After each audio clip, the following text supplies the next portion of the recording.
protest përballë Edi Ramës, i cili duhet dorëhiqet, i cili ka marrë nën sulm drejtësinë e në datë 12 gjykata kushtetuese duhet të shprehet.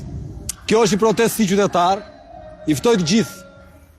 Është simbolik kjo nisje i vetëm dhe do jem këtu ditë natë pa ndalim, jo duke ikë në shtëpi, jo duke ngrënë dreka, duke dalë në televizor e pastaj duke ardhur për të protestuar një herë në kaq. Nga sot do vazhdojmë dhe uroj që këtu të ketë qindra e mira qytetarë në ditën vazhdim. Ç'a bëjnë diktatorët më shumë? Ja këtë bëjnë. Përdorin resurset e shtetit për të mbajtur pushtetin. Këtë po bën dhe ky, i pangopur.